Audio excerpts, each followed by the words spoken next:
So, good evening, everyone. I would like to call to order the Community Planning Committee meeting of Monday, June 10th, 2024. And I'd like to begin by acknowledging that we are on the traditional territory of the Coast Salish people, and especially our near neighbors, the Chiano First Nation and also the Sauk First Nation. And if you haven't already done so, folks, I would ask you to turn off your cell phones. Thank you very much. So, we have one significant issue on the agenda tonight, and that is to discuss the situation with the Lombardy Poplars on Lombard Drive. Now, as I mentioned in my own update, there was an incident in February where a large branch from one of the poplars fell onto a passing vehicle and caused extensive damage. And as a result of that incident, we sought the advice of an expert, and we asked that expert to do an assessment of the trees along Lombard Drive. Now, the results are not particularly positive. They reveal that the trees are in poor condition due to age, active decay, and a poor growth structure. So we understand the significance of the trees to Metchosin. So Council very much understands the significance of those trees on Lombard Drive, both in historic terms and just the beauty of going up and down Lombard Drive. So that's why we're bringing this issue up here. We wanted to bring it up long before any action has taken place, and we wanted to make sure the community was aware and had a voice in where we go from here. Mr. Mike Butcher is the arborist, the professional arborist that we hired to do the assessment, and we're very fortunate that he is here tonight. And so committee, if I could, we have yet to approve the agenda, but I would ask that we have Mr. Butcher present under section 2A or whatever, and that he comes right after the approval of the agenda. So I would make that motion if I could have a seconder, Marie-Therese. Any discussion about that? Okay, all in favor? Great, thank you very much. So without much ado, I would ask Mr. Butcher to come to the podium, and right after that we will have public participation as well. One reminder, and I think everyone knows this, there are two other meetings tonight, the Public Works meeting and also the Environment and Natural Spaces, and there will be opportunity for public participation in both of those meetings. So, Mr. Butcher, be welcome to come to the podium, and thank you very much. And I wonder if we could begin with, I'll throw it to you, but a sense of your professional background, and then walk us through what you're seeing on Lombard Drive. Sure. Okay, to council and then to the residents and the members of the district of Metchosin. My name's Michael Butcher, owner of SouthShore Forest Consultants. I've been in the green industry, tree care industry for approximately 41 years. I'm a forest technician. I hold a Bachelor of Science in Forestry from Michigan State University. I've practiced in both Western Canada, Eastern Canada, and in California, United States, for approximately 11 years. We have a tree care business in Calgary. Basically, we do mostly consulting here. I have a number of associates that work with me as a team, and in this case, the initial report and the field findings were done by Ray Prod, one of our associates. Okay. So back in March 2011, we performed a site assessment on Lombard Drive, which is a historical type site. It has a marker on it, which gives a little bit of a background on the trees. It says that the trees were planted in, the early 1900s. We feel that the trees, aren't quite 100 years old. Maybe the stems at the base are, but we believe that at one point in time, the trees were cut down and then they resprouted all back up. So what's happened is we have several trees, and there's approximately 47 trees on either side of the road. We went from probably single stems or maybe double stems to multiple 5, 6, 7, 8 stem attachments originating in one area. And an area that used to be a stump, they would have come up with as stump sprouts. And so now you have 5, 6, 7 stems competing in the same area, causing, you know, poor tight branch attachments, as we would call them, combined with the cutting, which caused basal cavities in several, like I would probably say 80% of those trees have basal cavities in them. You had mentioned that in the last year there was a branch failure. I was out there earlier today. There are 2 full stems of trees lying that have failed in the last year or year and a half. It is very evident that there has been failures that have caused outage on the utility lines. So it would be, if I'm looking at, it would probably be north or southeast. There's a high voltage utility line that runs along one side of the trees. We feel in our report, and our findings indicate that we believe that the trees are going to continue to fail, and it would be probably in the best interest of the municipality to look at designing or scheduling some type of tree removal and tree replacement program. There's a number of different ways that you can do that. You can do it all at once, or you can schedule it in sections, or you can do it randomly. Right now, you know, the trees don't look bad because they're in leaf, but some of the trees are starting to flag, and you're going to continue to have failures, like whole stem failures. One of the things that we didn't notice in the wintertime, but being there today, it's a pretty active little road. There was a lot of traffic today when, you know, I was there. So there are targets, although they're moving. And as I had stated, I hadn't stated it in the report, but the higher the risk is basically equals the amount of targets that are there. It's pretty simple, you know, just looking at, you know, through the report, that we don't think that these trees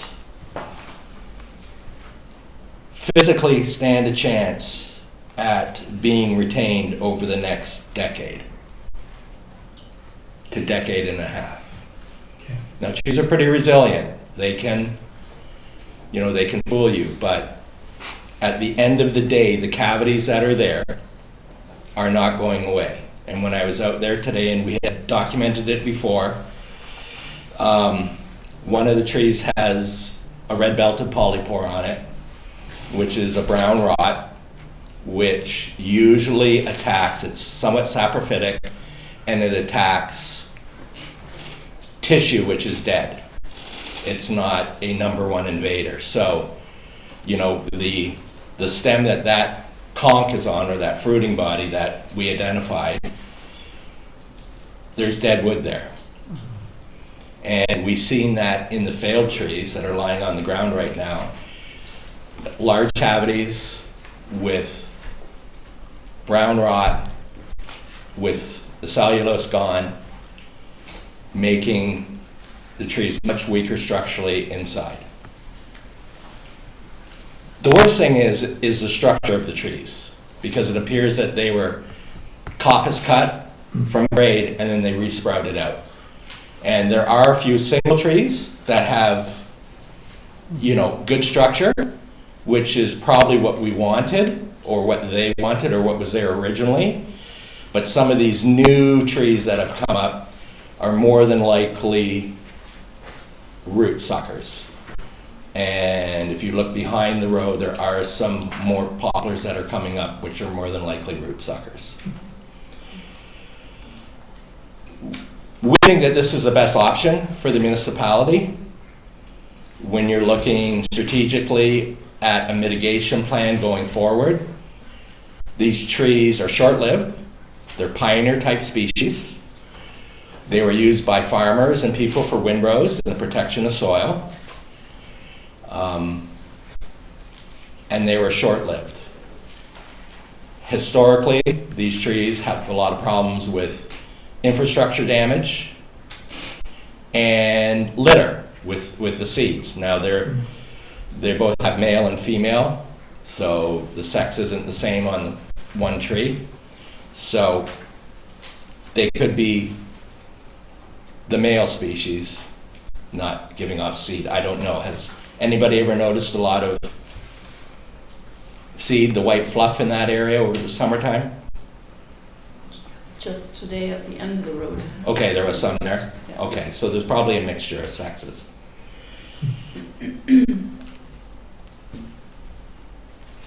That's basically it from my end.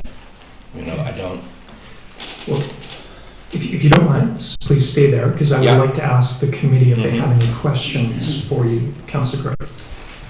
Yeah, thanks, Michael. That's very helpful, and your report's pretty complete here. If we were replacing the trees, what kind of trees would you suggest putting there? I would probably go with something that is going to be very easy to maintain, but is long-lived. Something that's sustainable. There's a number of oaks that can be planted. If you wanted to go with a native, you could always plant Gary oak. The problem with the Gary oak is it's going to take a long time for them to get to a significant size, and structurally they don't have the greatest form. Like they're more excurrent. There are some European oaks, and that would work very well. I think linden would work very well. And I believe actually another tree that would do well, which would give you that more fastigiate, upright type of form, which is there right now, the columnar form. Liquid amber, sweet gum would work there as well. And they are planting sweet gum in different areas of Victoria and Saanich, and they're using them for boulevard plantings because of their fastigiate form. The problem with the natives is, and I deal with this every day, people want to put a western red cedar back in, but we just removed one and it died because it can't handle the heat. They're having problems right now with the heat and the exposure and the drought conditions. So what you're seeing is a lot of people utilizing more European trees, which can really withstand drought conditions and the heat. Thank you. Yeah. Great, thank you. Mayor Little. Yeah, thank you, Michael, for your report and for presenting today. One might ask, why not prune them? Why not maintain and prune them? It won't do anything for the rot that's at the base of the tree or the hollow cavities that have been created, or the rot. But one might say, why not prune them all to 20 feet? Can you address that? If you're gonna prune them to 20 feet, it's basically like what happened before, is when they prune them at the base and cause those multiple stems. So now you're gonna have multiple stems at the bottom, like a candelabra, and then once you top them at 20 feet, you're gonna get the same thing that's gonna occur there. So from a management viewpoint, that for me, I think you're throwing good money at something bad, or something that is not going to correct the situation. Now you're going to have cavities which could occur higher up that don't have a greater center of gravity, and now you're going to get mid-limb failures from these limbs. And my second question, if you could explain, if the trees are taken out, what else has to be done? I'd recommend pulling all of the stumps out, mitigating some of the soil that's in there, just to help out with the replanting program. And more than likely you would need, I would recommend an excavator to remove them. I'm very surprised how the road, there's no root damage in the road. It's incredible. It's incredible. Thank you. Great, thank you. Nope, not quite yet. Sorry, I have a question, Councillor Donaldson, Councillor, yep, nothing. Mr. Butcher, thank you so much for the tour earlier today. And it's funny when you say the word STEM, I feel like that sort of understates what we're dealing with here, because it's a big tree, even though there are 5 stems around one of these trunks. And you pointed out one that is leaning into the road. It is a very big tree, and then there's, again, a cavity within it. So it strikes me as a very dangerous tree, if I could opine on that. But my question to you is, Metchosin isn't the only place we're now dealing with what to do with the Lombardis. Right. These are a tree of issue in many other parts of the world, is that correct? Yeah, you will not find a Lombardy poplar on a street tree planting list, nor being recommended for homeowners to plant them in their backyards. There is no arborist, forester, nursery person that would recommend that. Okay. They're invasive, they're quick growing, and this is what occurs when they're mismanaged. I believe that if those trees were not cut to cause the multi-stems, we would be having a different conversation here today. Sorry, say that one more time. If the trees had been left alone, okay, and not cut close to the base, that we'd be having a different conversation. Okay. But at the same time, remember, they're short-lived compared. You always say, like, an oak tree grows for 200 years and it dies for 200 years. The Lombardy poplar basically grows for 50 years and starts to die for 50 years. Okay. One other question. I have started to reach out to community members about this. It was suggested to me that we do everything we can to continue the Lombardy community, if you will, on Lombard Drive. Okay. Where we might cut them down and let the trees sucker again. Based on what I think I'm hearing from you, on a long-term basis, that's maybe not the wisest decision. Any comments though on that? I think in a couple situations that may work, but when you look at the upper root crown with the cavities in the trees, I think that you're going to run into problems. And what would probably happen is you might get some suckering that would occur, and then you do some thinning to go to one stem, like we had mentioned earlier. But I believe that there would be a greater risk of those younger trees failing, like snapping, like instantly, bang, down the road. Great. Okay, thank you very much, Mr. Butcher. Okay. We do have to keep going, but I'd like to allow a few questions from the audience. So, Katie Blake, please go ahead. Yeah. Me? Yeah. Thank you. Can you come to the mic, okay? Katie, can you come to the mic? Yeah. Thank you very much for you're very welcome. explaining, and I have a few questions. At the mic. Oh, I'll switch it. okay. I have a couple of questions. The first one is it biologically necessary for there to be tall trees along that street? Is it biologically necessary for there to be tall trees? Yes. Is it? I don't believe that it's biologically necessary. Okay, then if it's not biologically necessary, why are you discounting the use of native trees or native shrubs? I'm not. I said that we could use the Gary oak, which is a native tree. I wouldn't recommend planting arbutus. Right. Okay. Yeah. I would not recommend, well, you could plant Douglas fir or cedar, but I wouldn't recommend planting western cedar. No, of course not. Yeah.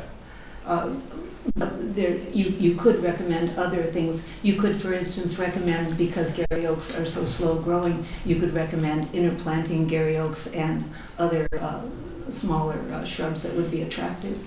There's always that, and that's something for council and So everybody to come together on. Sure. Yeah, I'm sorry, just the way you were talking, it made it sound like you didn't think any native plants were going to be drought tolerant enough, whereas there are native shrubs that can take the dryness. I wasn't talking about shrubs, I was talking about trees. And there are no native trees that can take drought. Well, yes, sir, the Gary Oak is one. Right. It drinks water for 6 months and then it Yes, goes dry for yes. 6 months. Okay, so sorry, Katie. Yeah, okay, thank you. There's going to be a lot more discussion on this. No, I understand. Yeah. Any other questions right now? We are going to discuss this as a council further on, but Mr. Butcher, thank you so much. You're welcome. Great. Okay. We are now at public participation.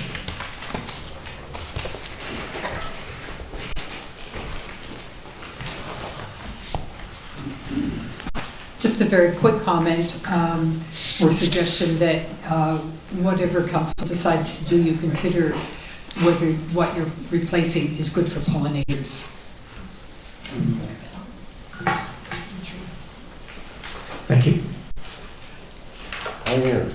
I was wondering about And story. sorry, if I do have to ask. My name's John Tipton. And your street, Well, what? where, the street you live on, I John. live on Windfall Road, Great, thank here in you. Metchosin. It was my great-grandfather who planted those trees for my grandfather's birthday, and for the very fact that this gentleman mentioned, he wanted to hear the wind, and which way the wind was going. And now there's another group of Lombard growing in Metchosin, planted about 40 years ago by a woman by the name of Noel Pemberton Billings down at Haweswood Kennels. Those were maintained annually, at least twice a year. And that's what they look like if you go down there and look at them and you go, okay, they've been there 40 years. But she did tree work every year, at least twice a year. She had somebody in and limb those things up. No branches, they were landing on Happy Valley. I feel that Metchosin missed the ball and maintained what they had there. And in order to restore and retain what they got, otherwise they're going to have to turn around and call it Cherry Tree Lane. You know, if they take the Lombards up, the historic tag goes away, and what do you got left? Okay. Nice walkway. Yeah, yeah. But I think it would be wise to restore in sections, you know, as this gentleman suggested, what we've already got. Never mind, I'm sure everybody in Metchosin would agree with that idea, as opposed to changing the name of the street and everything. Thank you. Thank you, John. I'm Alva Kennedy, my husband Skip, we live on Rocky Point Road. To Metchosin Mayor and Council members, Lombardy Poplars on Lombard Drive. We encourage you to consider to only remove the diseased poplars, to leave the young poplars growing, plant more Lombardy poplars to fill in the lane, to continue to give care once the poplars are planted. Residents and visitors to our municipality of Metchosin have enjoyed this most beautiful heritage site since 1903, when Mr. Henry Helgeson planted the Lombardy poplars along the lane of their driveway to Sherwood Farm. We encourage you to replant Lombardy poplars just as Mr. Henry Helgeson envisioned. And I'll hand this in. Thank you. Thank you very much, Ms. Kennedy. Okay. So Robert Patterson, 4850 Jelinek Place. I'm just coming to this issue because I was a member of and also chairman of the Heritage Committee for a number of years. And so thought I would feel a little bit of the background from that angle. And I realize you're going to be studying this in further detail and so on. So I'll just do a kind of brief overview of how heritage works into this. So the Lombard Poplar Grove was registered as a significant historic place with the province in around 2016. Although the signs for it had been erected some years previous to that. But in 2016, the Heritage Committee presented a list of, I think, about 5 properties to go on what's called the Provincial Heritage Register. And this, part of that process was to prepare what's called a statement of significance for each of the sites that were registered. And so there is that statement of significance available. I didn't see it in the agenda, so, but it is there. Okay. And I'll just very briefly, I won't go through the whole thing, but it's basically what it says is these trees were planted in 1903 along both sides of the driveway, which is the driveway for the Helgeson farm called Sherwood. And Hans Helgeson, as we know, was a well-known pioneer and entrepreneur, and also significantly Lillian Helgeson ran the farm, as I understand it, very well, too. Anyway, bit of a sidetrack. The trees were, I think, kind of a classic European driveway treatment. Probably reminded Helgesons of their native lands, which were Ireland and Norway, I believe. So from the heritage point of view, also the trees and the environs provide a significant viewscape both approaching the trees and walking through the trees or driving through the trees. And it has the advantage from the heritage point of view of sort of symbolizing in some ways or reminding people of the agricultural nature of this part of the community. Mm-hmm. And that was one of the reasons that I think it was preserved in the first place, and why the heritage people wanted to continue protecting it if possible. So both from the interest of agriculture, just general beauty and information about the agricultural nature of the area. Also is complementary to the adjacent pedestrian pathway. I won't comment on the trees at all. I think that's something that will become obvious in time. But I do think that we could continue to have the site as a historically significant area, and it would, if things do change, it might require changing the signage, and it might, and I think it would require some careful planning if it's really going to be as successful as a heritage site.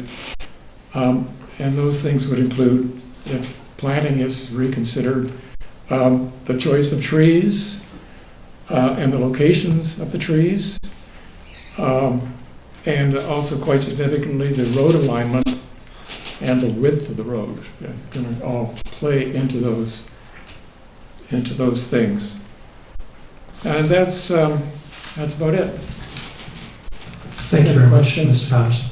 I'll be here for the rest of the meeting, so Okay, thank you. thanks. Anyone else for public participation for community planning? Good evening, Darren Brown from Graceland. I stand before you today to express my deep concern regarding the lack of community engagement and consultation on the Duke Road Trail project.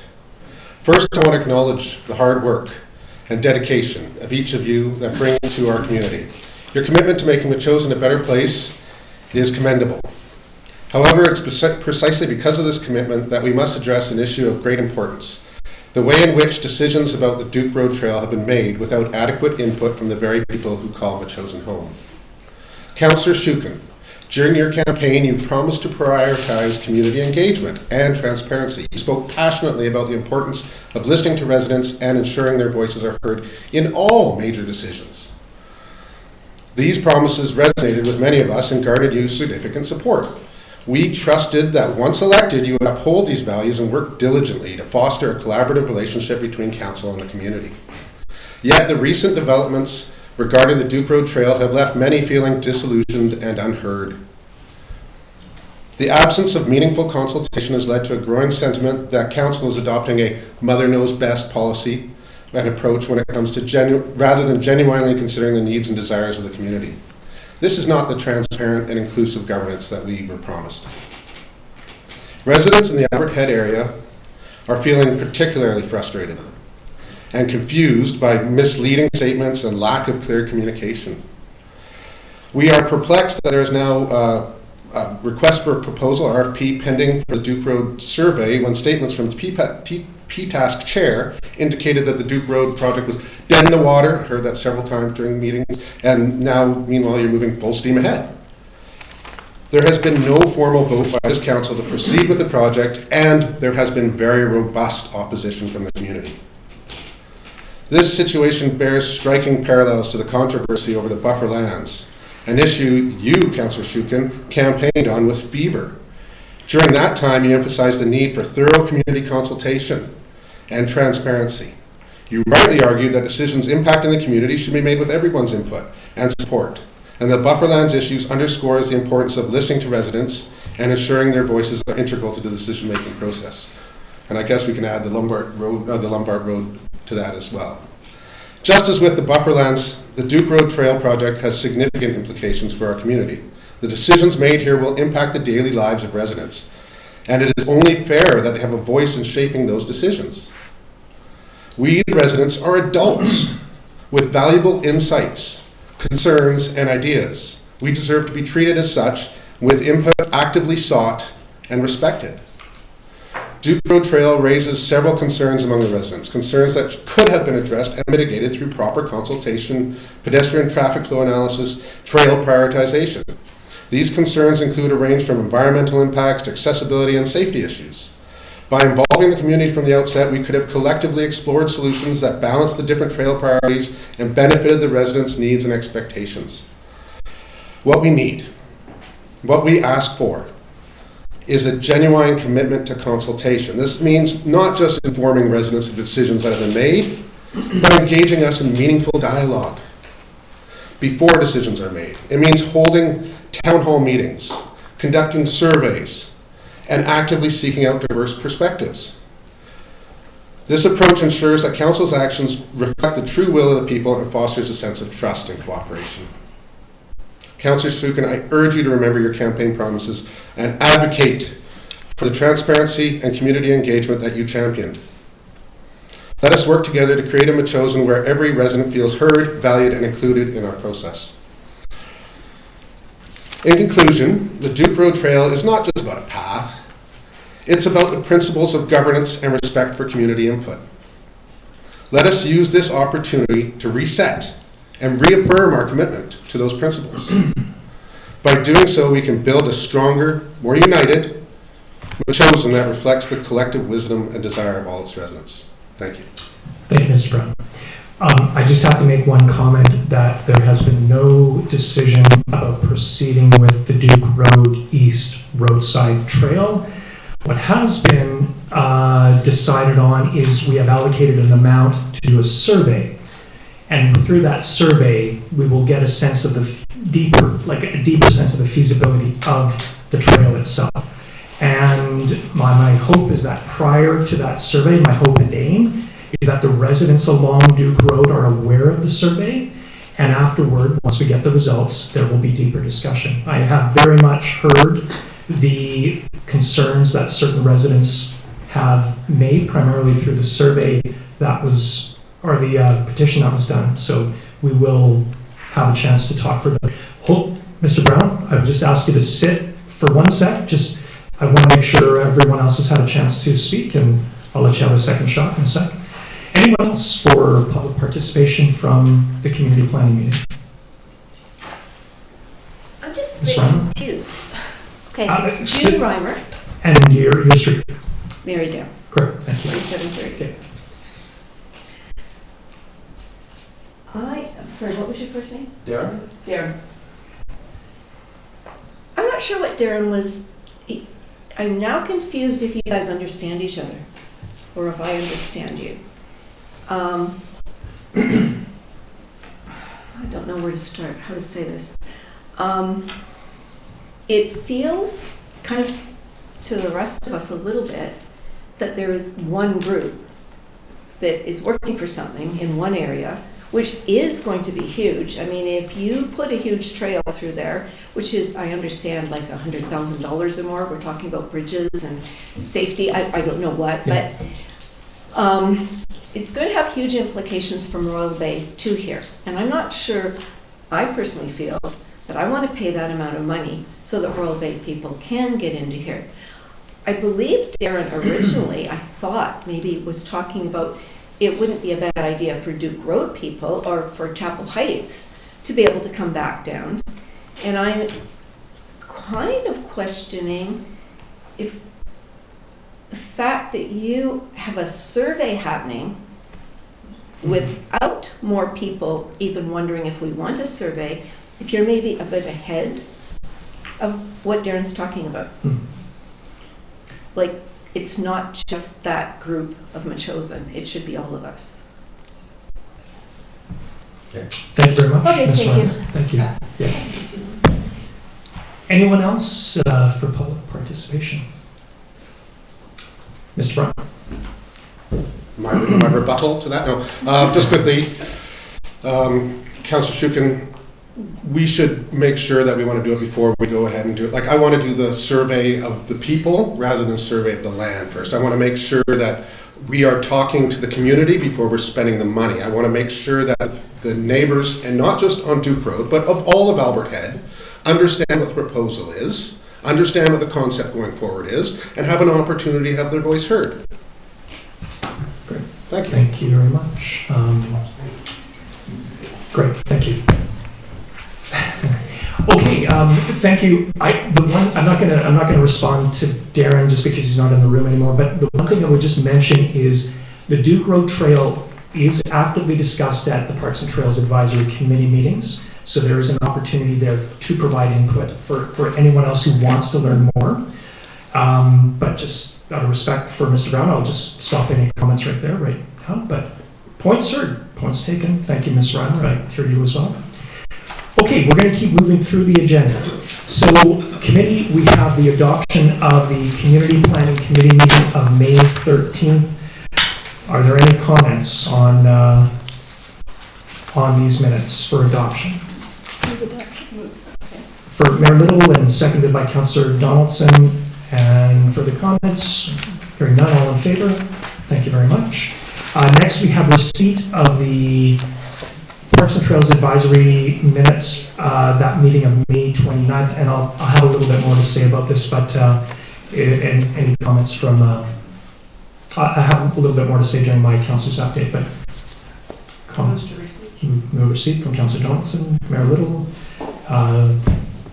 Yeah, I guess I'm just hearing what Darren Brown said and June Reimer. To me, the Duke Road East Trail sounds like a terrific idea. And I see, though, in the PTAS minutes, it appears that we're asking the CEO to do an RFP or a survey for the looking at the trail. But we talked about it during the budget time, and we allocated $20,000 for that, and said let's get a look. Then a lot of things have happened since that time. We learned about the cost being somewhere between $500,000 and $2 million to deal with the difficult terrain there. Hold on. Bit of a showstopper for me, that's for sure. That came from some professionals. Councillor Gray, I'm going to point of order you there. I don't think we learned of anything in the order of $500,000 to $2 million. What I recall is, and it's a fair comment from you, you heard from somebody in your discussions that it could be that much. But I don't think that's a learning that we as a council have made. So I would ask you to rephrase that. Sure, very costly. I heard from two residents who live on Duke Road, both work, one in engineering in Colwood, another in engineering in Public Works in Victoria, who provided me those ideas. And I provided that to you and the chair of PTAS to say, hey, let's get a look at that. When we look through, we see like 7 of the 12 proposed trails in the master plan were abandoned. They weren't feasible, too costly, too difficult. And I'm wondering if this is one of those that we're going to find that out. So back a little while, we, I guess it was on March 18th, we passed a motion referring the Duke East Road Trail feasibility study to Parks Trail Advisory Select Committee and request their input and recommendations. So we haven't heard back yet from recommendations from them. So I don't think an RFP should go from the CAO at the moment. We really need to hear back what kind of consultation should happen and what should we do about the project. I think the things we've heard about now, my view, cost prohibitive. Two, the feedback from local residents, which is both in support and opposed. But we've also heard some cool ideas about how to deal with the traffic on the road there. Decrease the speed limit, narrow the white lines, that kind of thing. And then, in the midst of all this, we got the news through Councillor Epp that we'd received the active transportation grant, where we're getting funding for $37,500, and we're adding $37,500 from our budget, $75,000 study. And we confirmed, I think, at our last meeting that the active transportation plan would deal with roadside trails. PTASC will look at park trails and small connectors. And that active transportation plan, if I understand it properly, is going to be a big public consultation process with town halls and surveys and all that kind of thing, talking to people with professional facilitation and priority setting. So I just feel like we're not really well organized at the moment to be proceeding with the Duke Road East survey, spending that money. I don't know if it would amount to $20,000, presumably much less than that. But why spend the money if we don't know if we even think it's a priority after we do our bigger study? So I'm prepared to make a motion that Planning Committee recommend that Council direct the CO not to issue an RFP nor a contract for a survey of the proposed Duke Road East roadside trail. Okay, committee, there is a motion on the table. Is there a seconder for this motion? Okay, going once. Councillor? A second for discussion. Okay, great. Okay, we have a seconder and further comments on this. Councillor Johnson. Yes, so I'm just wondering, would it be valuable for us to maybe wait until the urban works planner comes back with, or not planner, remember, consultant, urban systems, consultant comes back with some recommendations, because there will be some engagement with us and with the public, and I believe there's probably going to be more than one opportunity perhaps in that time. It's over, what, 4 to 6 months, I think, that she'll be working with us. So to delay it a little bit for that, would that be something we could get more information on maybe? Yeah, it's a possibility. I think that depends on so many things, how the survey goes and the public engagement side of it. Yeah. I'll just make a few comments. The concept of listening to residents is actually, it's a fairly complicated matter because there will be a range of views. Now, we've been listening to residents about the Duke Road East area for quite some time. I would say at least earlier than this time last year, there were people who were coming to represent the interests of that community. They didn't represent everybody, perhaps, but I would say the people who are opposed to it do not also represent everybody on that area. The criticism was made of the Duke Road Trail because it was 14th, apparently, on the list of priorities that the Parks and Trails Advisory Committee in the Parks and Trails Master Plan. But what happens as projects are done or projects are deemed to be unfeasible is the priority list begins to bump up. So 14 becomes 10, becomes 5, and as we now know, there's only 2 projects that have been left to be tested, one of which is the Duke Road East Trail. I want to make just a comparison. So we have a roadside trail along Kangaroo Road. It is 1.4 kilometers long. I believe that spans 14 homes on both sides of Kangaroo Road. The Duke Road East roadside trail, and we're talking a roadside trail, not a sidewalk, would cover 50 homes in that area. Now, I've walked this trail a number of times, and I believe what I've heard from residents through experience is there are significant safety issues because the shoulder on the road gets narrow, considerably narrow, especially as you go up north. So in terms of why we would explore this opportunity. I think safety and neighbor interest is part of this, and it is part of the Parks and Trails Master Plan. We were getting that criticism, not part of the plan, you gotta plan it. It is part of the plan, and its day is due in terms of viability. So its day is due in terms of testing viability further.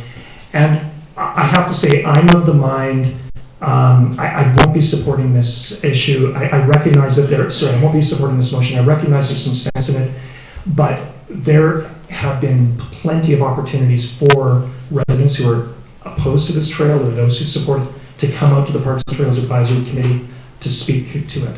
And I've seen very few of those who oppose it. I've heard from them, but I've seen very few of the residents who are there who oppose it.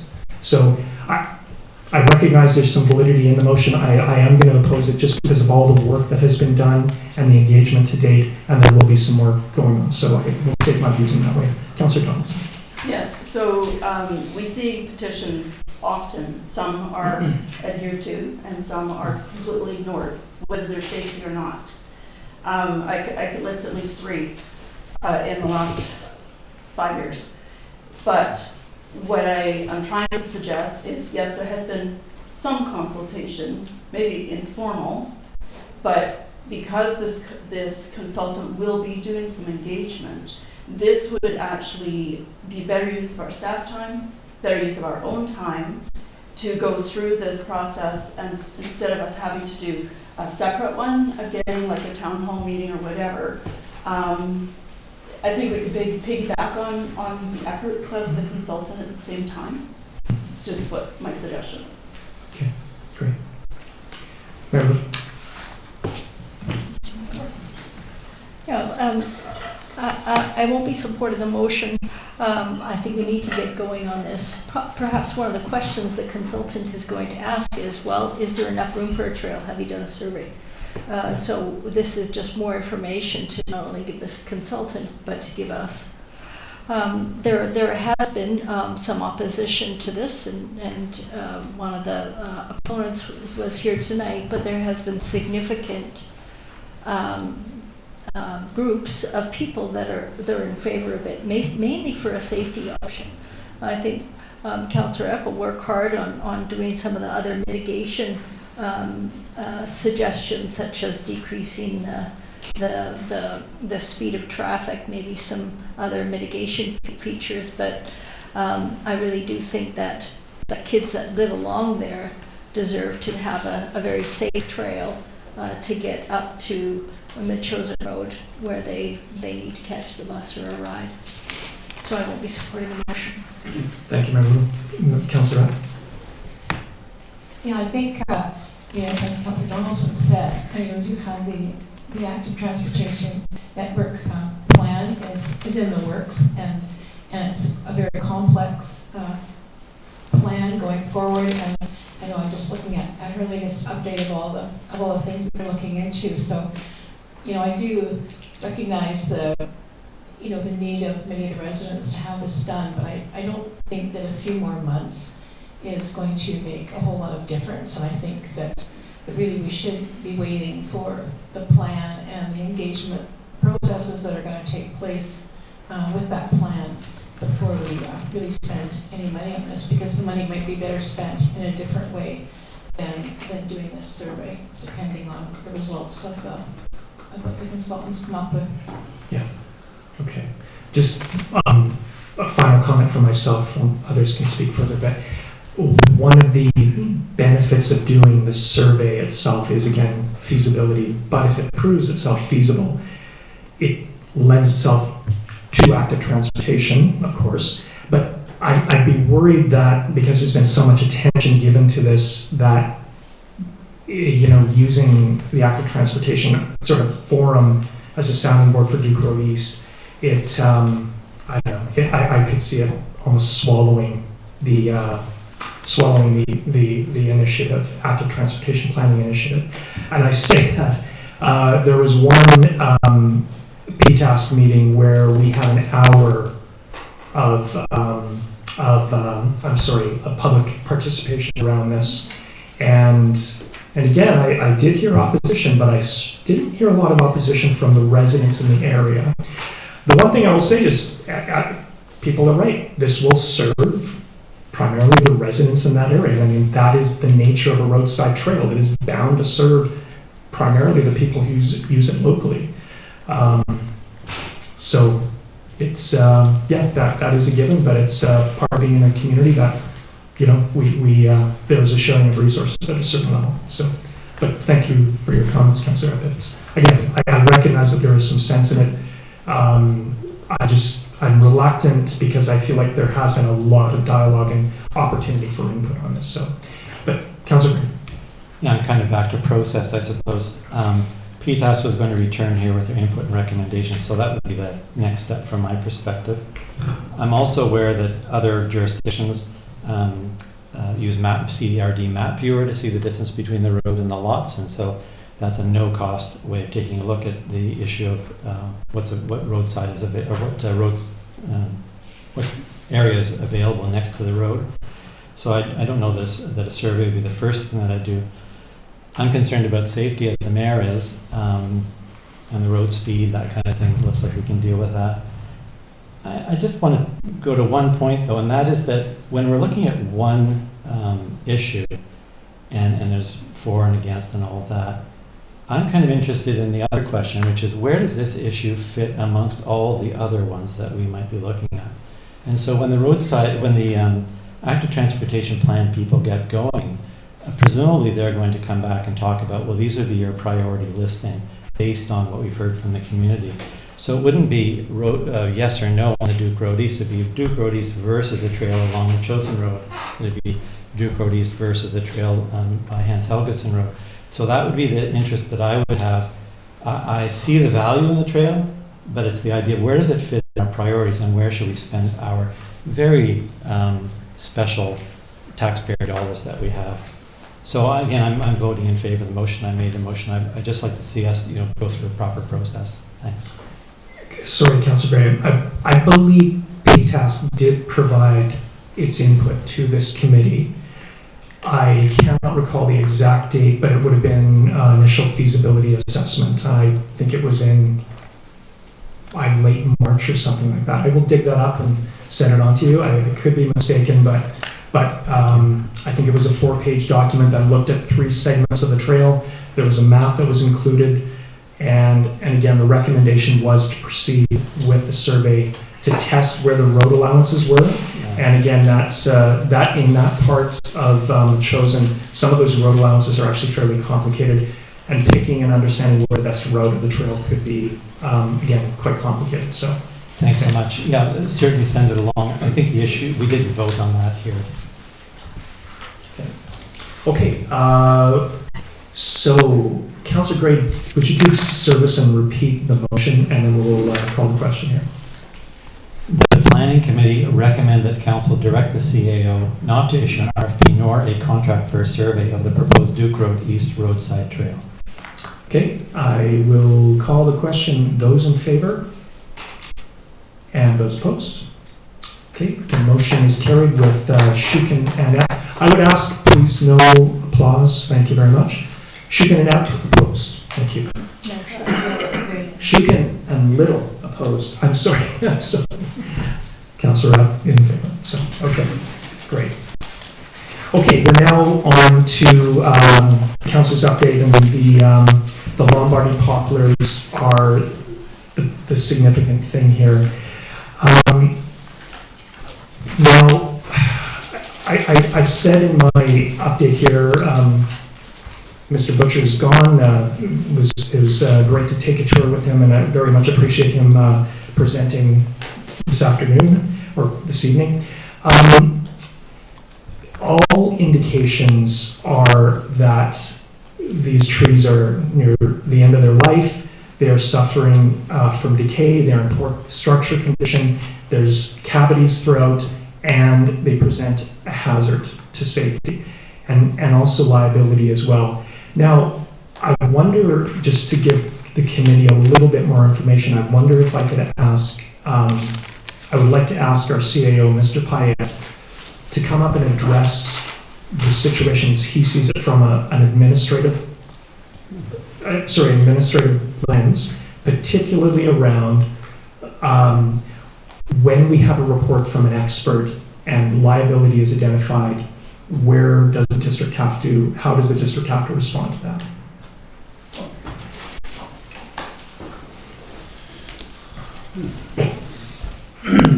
Okay, through the chair. We're talking about risk management, of course, for the corporation. So we balance risk management and budget and funding. And in this particular case, we know that they are now deemed dangerous trees, which under our bylaw, it's defined as dangerous trees. And of course, we have the historical perspective, which was very interesting, and certainly everybody loves those trees, and the whole, cultural significance comes into consideration, and if we can mitigate that with ideas of historical significance in the future. The risk mitigation becomes more interesting when we have occurrences of significant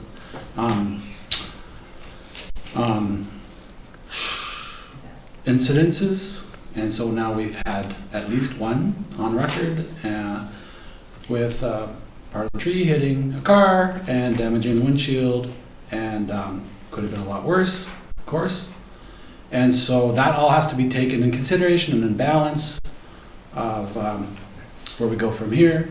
And then at the end of the day, it's my responsibility to protect the corporation, particularly with significant safety issues like this.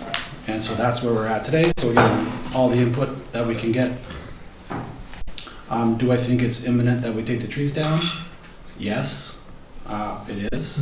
When is that going to have to occur? I would say within the next year or two. And I'll be liaising with our insurance company to determine, their tolerance on this item. But we have not received the full report of the current incident yet. But I have had dialogue, already. And so that really leans towards me determining that we got to get the trees down. So, and if there's another occurrence with a car going by, or a person, or animal, or a dog, or whatever, and gets hit by another part of the tree, then that's strike two, and that could be bad for the corporation as far as litigation. So those are the things I worry about every day. Thank you very much. Okay, Mr. Pyatt, Mr. Pyatt, sorry, I have a question for you. So the one thing I just wanted to say today is the role of the committee right now. It's a little more simple, I think, than some might be expecting. But I've asked, as part of my request, is that we ask staff for a further report on next steps, as in the timing of any action on the trees, and then also any discussion on a policy bylaw implications. And I hate to get really bureaucratic around something like this, but there are some issues that we have to make sure we're on side with.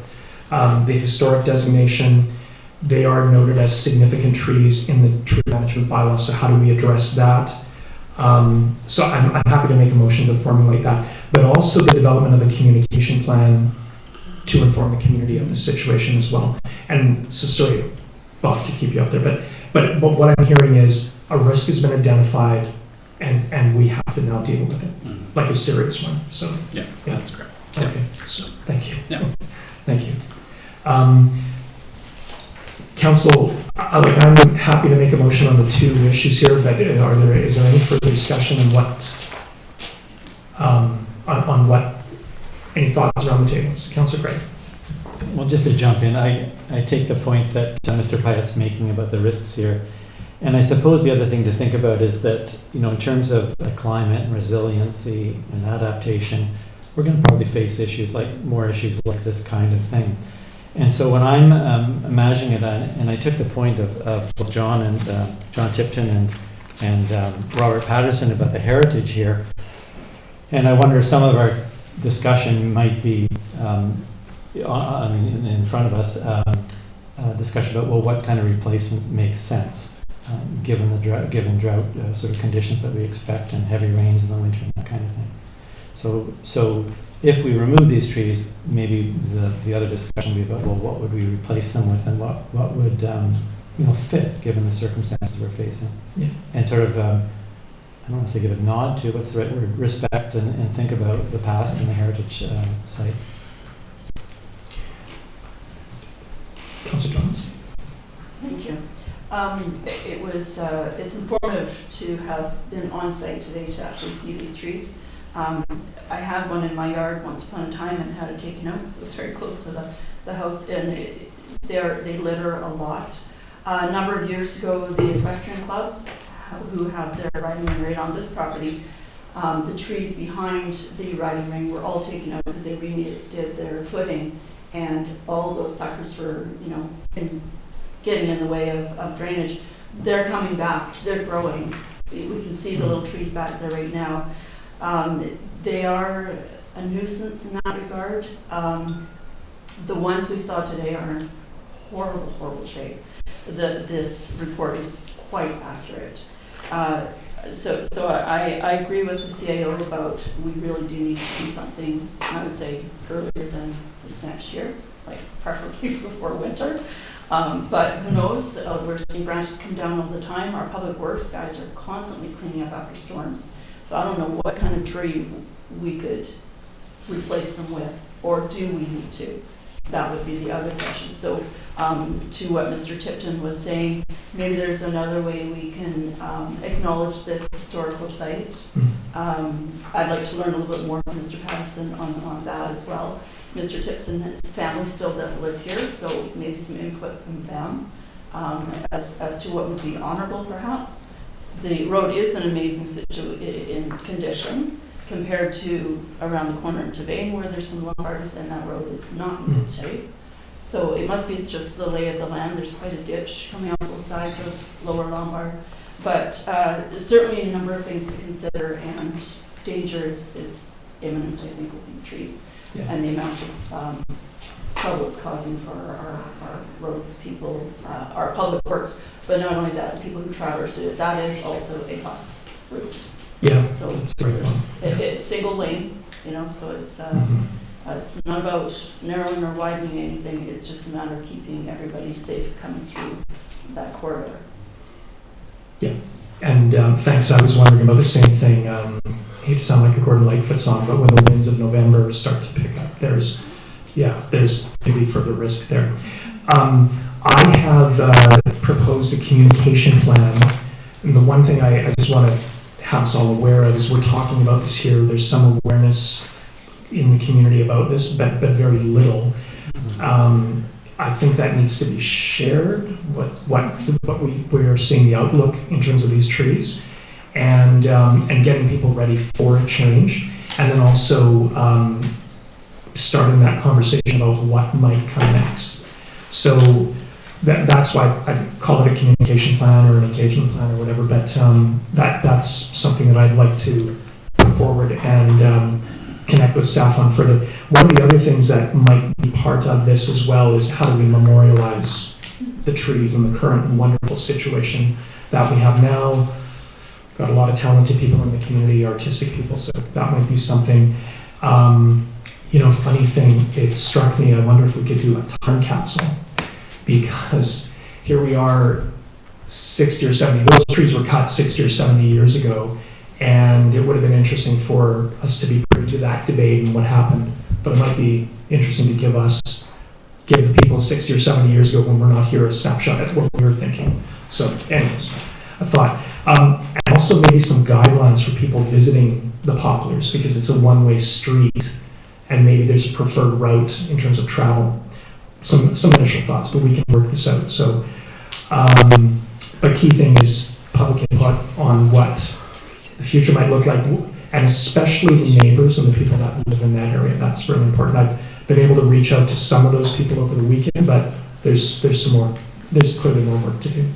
So we have other meetings to go, but if I could, I would make a motion that we ask staff for a report and further information on next steps in terms of addressing the issues with the Lombardy Pines on Lombard Drive, including any policy and bylaw implications and also timelines.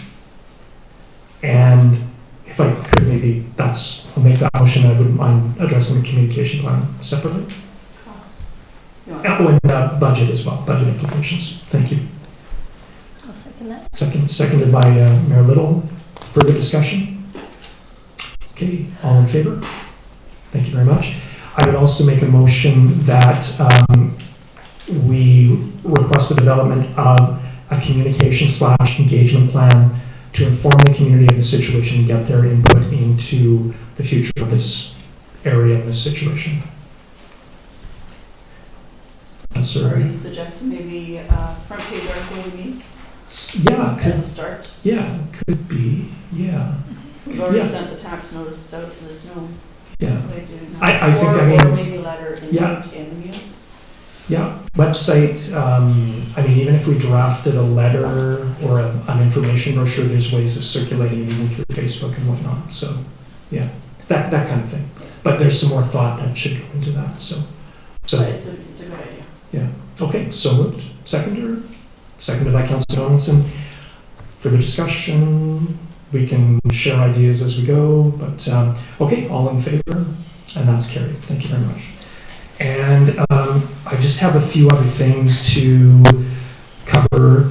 My councillor's updates. So the Parks and Trails Advisory Committee met on May 28th. We have appointed one of the members, David Shanks, to be a contact for the active transportation process. There is some process on a memorial bench on Duke Road where the bus stop is.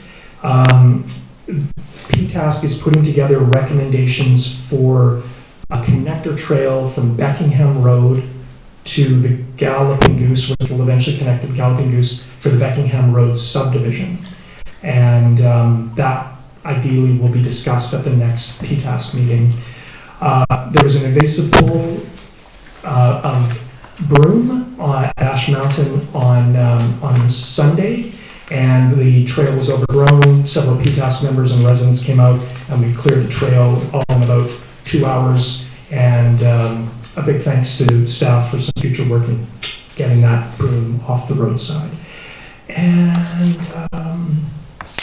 the Parks and Trails Master Plan will now be a standing item on PTAS's agenda. There's going to be some further discussion at the next meeting as well. So just a few other things I wanted to mention. The Museum Society had its AGM on June 8th.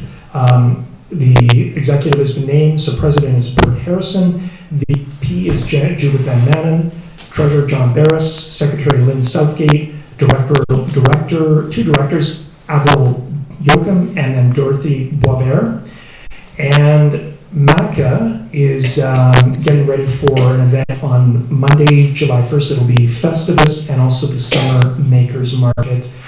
And that's about it. Had fun at the Metchosin garage sale, and lots sold, and lots of great community spirit and cleanup effort. So thank you very much. And I just want to make sure I put everything. Yes, great. That is it, I believe. Is that it? Yeah, I would take a motion to adjourn, please. Councillor Donaldson, Councillor Epp seconded, and all in favor. Yes, we're adjourned. Thank you so much.